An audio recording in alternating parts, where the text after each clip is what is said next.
नमस्कार मित्रों, आज के इस वीडियो में एक बार फिर से आप सभी का बहुत बहुत हार्दिक स्वागत है। हम आशा करते हैं कि आप सभी स्वस्थ होंगे, मस्त होंगे और पूरी तरह से अपनी तैयारी में व्यस्त होंगे। तो मित्रों, आज के इस वीडियो में हम यात्रा साहित्य एवं व्यंग्य से संबंधित है विगत परीक्षा में पूछे गए सभी प्रश्नों को व्याख्यात्मक तरीके से हल करेंगे। इसके साथ ही इन्हें ट्रिक की सहायता से याद करने का भी प्रयास करेंगे। तो जैसा कि स्क्रीन पर आप देख पा रहे हैं, यात्रा साहित्य एवं व्यंग्य भाग 8। अब प्रश्न संख्या 1 है कि भारतेंदु ने यात्रा वृत्त संबंधी कौन सी रचना लिखी। कहने का आशय है कि यह है कि भारतेंदु हरिश्चंद्र जी ने यात्रा संबंधी कौन सी रचना इनमें से लिखी है। विकल्प ए कह रहे हैं कि गया यात्रा, विकल्प बी इलाहाबाद की यात्रा, विकल्प सी गंगा पार की यात्रा और विकल्प डी है सरयू पार की यात्रा। तो बिल्कुल सही समझ रहे हैं, भारतेंदु हरिश्चंद्र जी ने जो यात्रा लिखा था विकल्प डी सरयू पार की यात्रा इज राइट आंसर। ठीक है ना।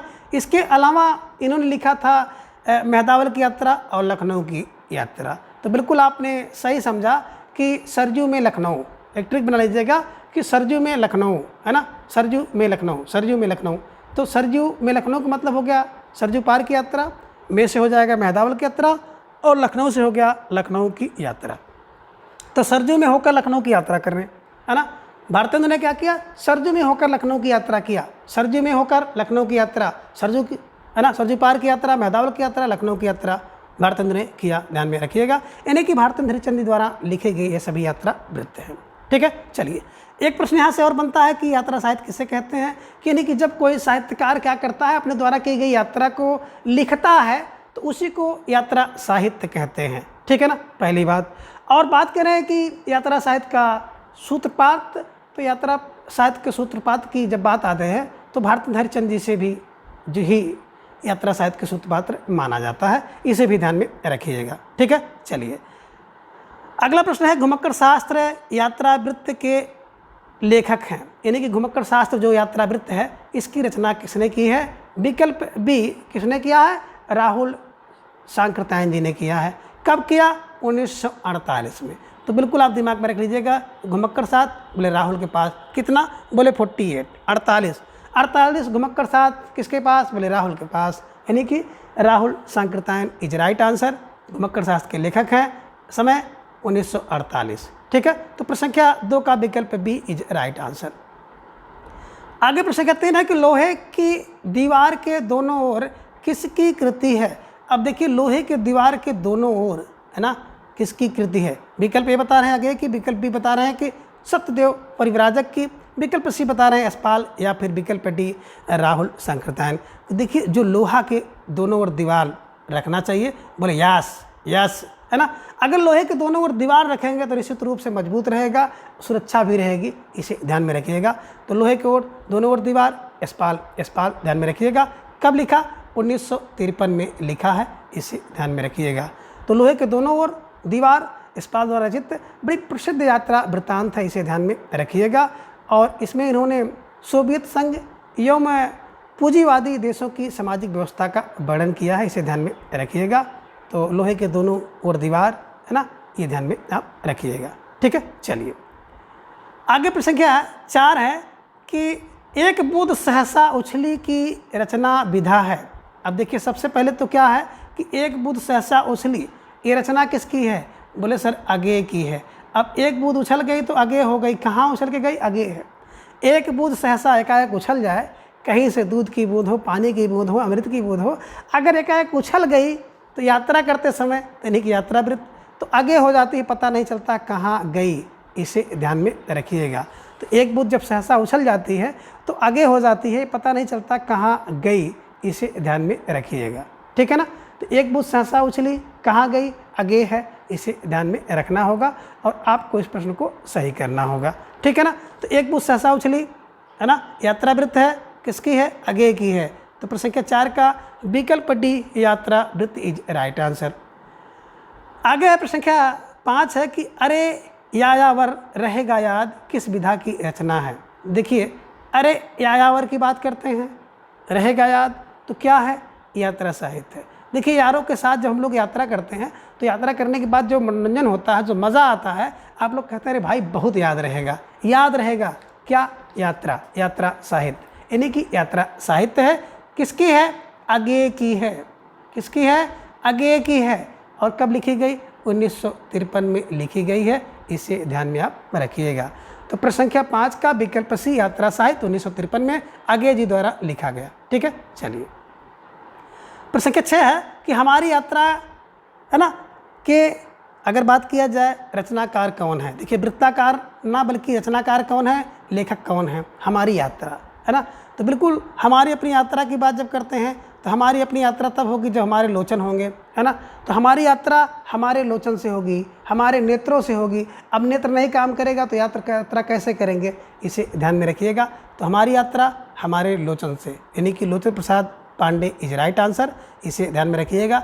और प्रश्न संख्या 6 के विकल्प सी को आप बिल्कुल सही करिएगा। ठीक है, चलिए आगे। प्रश्न संख्या 7 है कि रामवृक्ष बेनीपुरी की कौन सी कृति यात्रा वृत्त की है? आपको बताना होगा। इसके पूर्व जब आप प्रश्नावली हल कर रहे थे उसमें उसका जिक्र हुआ था।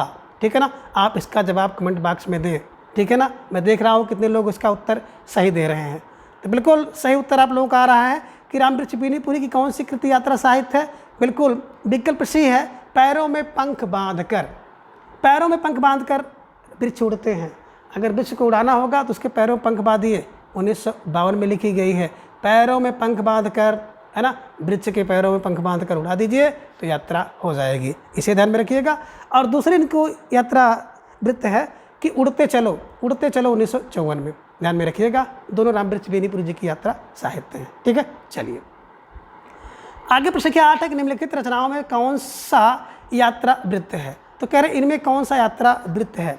बिल्कुल आप सही समझ रहे हैं कि यात्रा वृत्त की बात करते हैं तो बिल्कुल विकल्प ये चीड़ों पर चांदनी, है ना। बहुत मोस्ट इंपॉर्टेंट प्रश्न है, ये कई बार पूछा गया है ना। चीड़ों पर चांदनी की बात करते हैं तो बिल्कुल चीड़ों पर चांदनी जब पड़ती है ना तो भैया बड़ी निर्मल होती है। चीड़ों पर चांदनी जब पड़ेगी, चीड़ पर, चा से चीड़, चा से चांदनी और चा से 64, ध्यान में रखिएगा 1964 में लिखा गया है ना। चा से चीड़, चा से चांदनी, चा से 64, है ना, बिल्कुल निर्मल होती है। जब चीड़ पे चांदनी पड़ेगी तो निर्मल होगी। ध्यान में रखिएगा। निर्मल वर्मा द्वारा लिखा गया है और 64 में लिखा गया है। इसे ध्यान में रखिएगा। भूले बिसरे चित्र की बात करते हैं तो भगवती चरण वर्मा जी का है। इसे ध्यान में रखिएगा। पथ के साथ ही बात करते हैं तो संस्मरण है ना, 56 साथी थे, है ना। अपनी खबर की बात करते हैं पांडे बचन शर्मा उग्र की तो क्या है? बिल्कुल पथ के साथी संस्मरण है। भूले बिसरे चित्र उपन्यास है। और अपनी खबर की बात करते हैं पांडे बचन शर्मा उग्र द्वारा लिखी गई 1960 में आत्मकथा है। इसे ध्यान में रखिएगा। तो बिल्कुल प्रश्न संख्या 8 का विकल्प ये चीड़ों पर चांदनी। लेखक कौन? निर्मल वर्मा। कब लिखा? 1964 में, है ना। इसे ध्यान में रखिएगा। आगे प्रश्न संख्या 9 है कि अरे यायावर रहेगा याद किसके द्वारा रचित यात्रा वृत्त है? बिल्कुल अभी आपने देखा है कि अरे यावर रहेगा याद, जब यारों के साथ यात्रा करेंगे याद रहेगा। आगे की रचना है, फिर 1953 में लिखी गई है। इसे ध्यान में रखिएगा। ठीक है ना, चलिए। 53 यारों के साथ की गई यात्रा याद रहती है। 53 यारों के साथ की गई यात्रा याद रहती है। याद पर, है ना, ध्यान में रखिएगा। ठीक है, चलिए अगला प्रश्न है प्रश्न संख्या 10। प्रश्न संख्या 10 है कि एक बूंद सहसा उछली किस विधा की रचना है?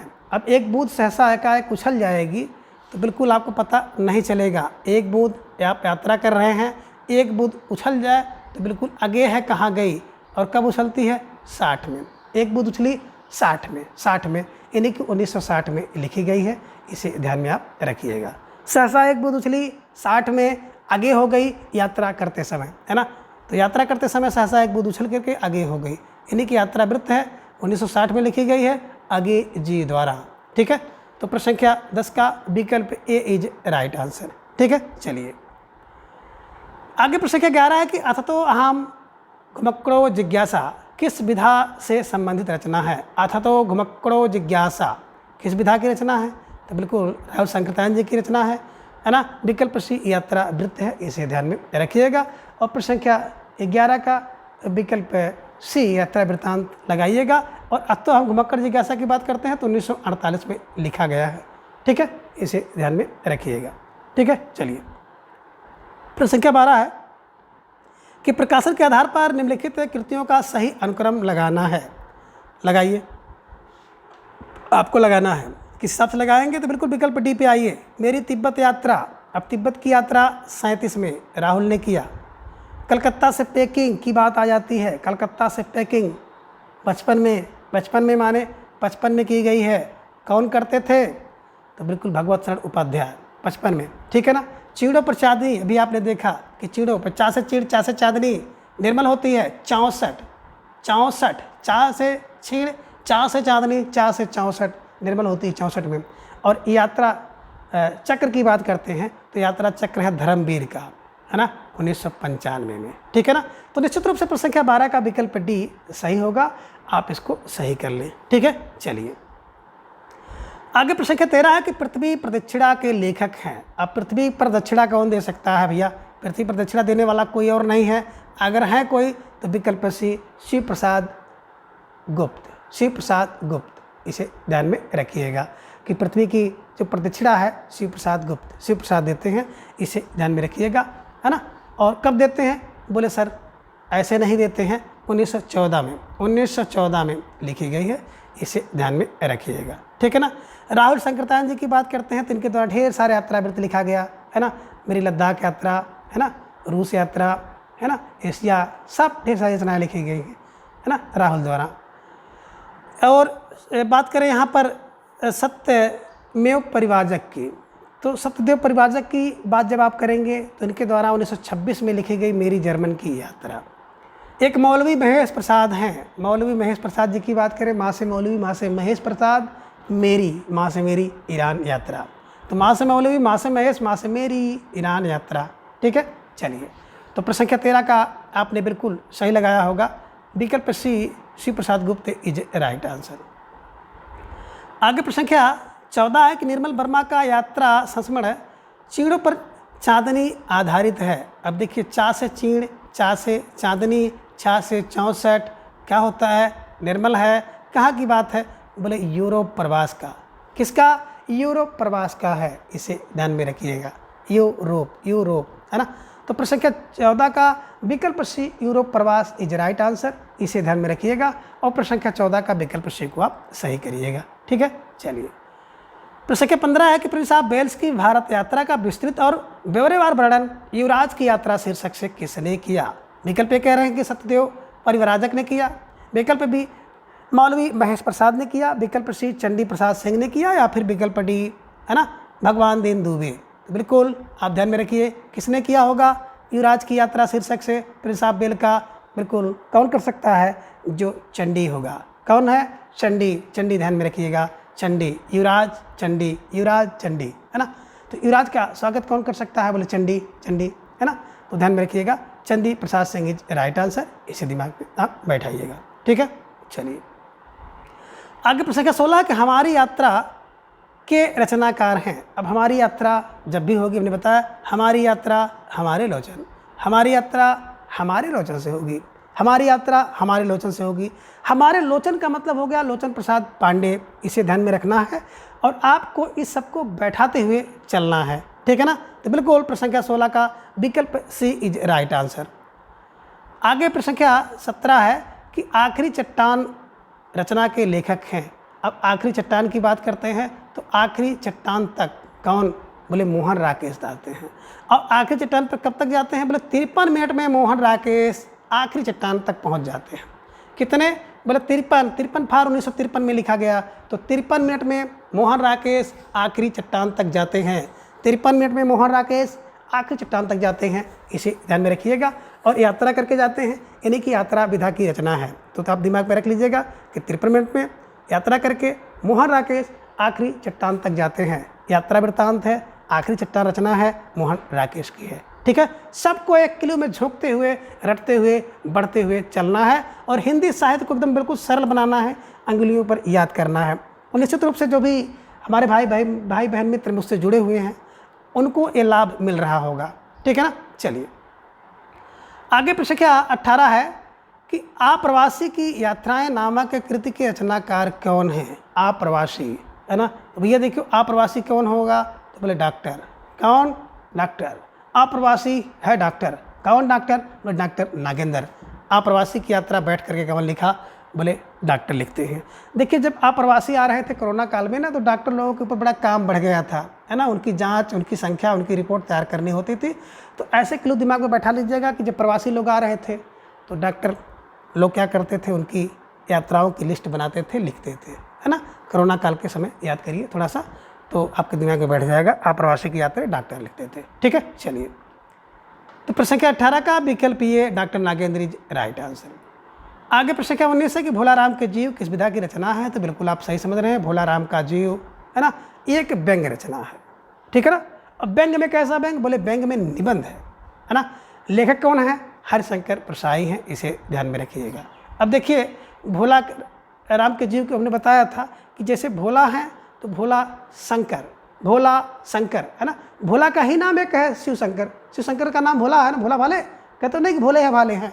अब भोले भाले क्यों कहते हैं कि देखिए शिव जी इतने भोले हैं कि अगर 2-3 बार कोई ओम नमः शिवाय कर दिया तो बिल्कुल खुश हो जाते हैं। इसीलिए जितने भी राक्षस प्रवृत्ति के लोग थे वो शिव जी की ही आराधना करते थे, क्योंकि वो जानते थे कि शिव जी जल्दी खुश हो जाते हैं। इसीलिए उनका एक नाम था आशुतोष। आशु माने शीघ्र, तोष माने जो खुश हो जा, उसे कहते हैं आशुतोष।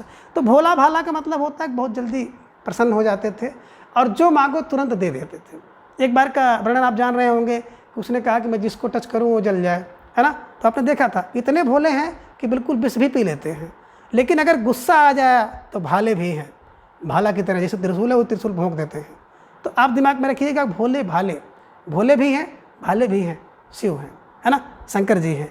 तो खुश हो गए तो जो मांगो दे दिए, और नाराज़ हो गए तो बिल्कुल भाला लिए रहते हैं ना, वही भाला भोंक देते हैं, ऐसे दिमाग में रखिएगा, ठीक है ना। तीसरा नेत्र भी खोल देते हैं। तो भोले भाले का मतलब है, अब हमने भोला राम से जोड़ा है, ठीक है ना। थोड़ा सा दूर तक चले गए थे, अब वापस आ रहे हैं। तो भोला भाला कौन है, हरिशंकर है, ध्यान में रखिएगा। तो भोला राम का जीव हरिशंकर प्रसाई, ध्यान में रखिएगा। निबंध है और व्यंग्य की रचना है, ठीक है। चलिए, तो प्रश्न संख्या 19 का विकल्प ए इज राइट आंसर। अगला प्रश्न है प्रश्न संख्या 20, यात्री मित्र, है ना, यात्रा वृत्तांत के लेखक कौन है। यात्री का मित्र कौन होगा, है ना। तो भैया देखो, जब यात्री मित्र होने चाहिए तो यात्री जो भी मित्र बने यात्रा के समय वो सच्चे मित्र बने। तो सत्यदेव परिभाजक इज राइट आंसर। यात्री मित्र कौन हो, जो यात्रा में मित्र बने वो सच्चे मित्र हों, सत्य के मित्र हों। बिल्कुल आपने सही समझा, सत्य मित्र, सत्य यात्री मित्र का मतलब होता है सत्यदेव परिभाजक द्वारा लिखा गया, इसे ध्यान में रखिएगा। इनकी अन्य रचनाएँ हैं, जैसे मेरी कैलाश की यात्रा 1915 में, मेरी जर्मन की यात्रा 1926 में, यात्री मित्र 1936 में। तो यात्री जो मित्र है 1936 में लिखा गया है, इसे ध्यान में रखिएगा, ठीक है। चलिए, आगे प्रश्न संख्या 21 है कि अरे यायावर रहेगा याद आगे की किस विधा की रचना है। देखिए इसको अगर देखा जाए तो बिल्कुल इस रचना ने रिकॉर्ड तोड़ दिया, है ना। कुल 21 प्रश्न आप देख रहे हैं और 21 में 3 से 4 बार तो यही रचना पूछी गई है, ठीक है ना। अरे यावर रहेगा याद 1953 में लिखा गया, किसने लिखा, आगे ने लिखा। विधा कौन सी है, बिल्कुल यात्रा वृत्तांत है, ठीक है ना। तो प्रश्न संख्या 21 का विकल्प डी इज राइट आंसर, इसे ध्यान में रखिएगा। तो मित्रों, इस प्रकार से जो भी यात्रा वृत्तांत से संबंधित प्रश्न थे आपकी पूर्व परीक्षाओं में पूछे गए हैं, उसको हम लोगों ने बिल्कुल व्याख्यात्मक तरीके से देखा है और ट्रिक की सहायता से याद करने की भी कोशिश की है। तो हम आशा करते हैं कि आप सबको बहुत अधिक लाभ मिला होगा, और अगर लाभ मिला है तो प्लीज़ कमेंट बॉक्स में अपनी राय जरूर दर्ज करें, चैनल को सब्सक्राइब करें, हमारे साथ जुड़ें, अपनी तैयारी को बूस्ट करें। तो आज के इस वीडियो में बस इतना।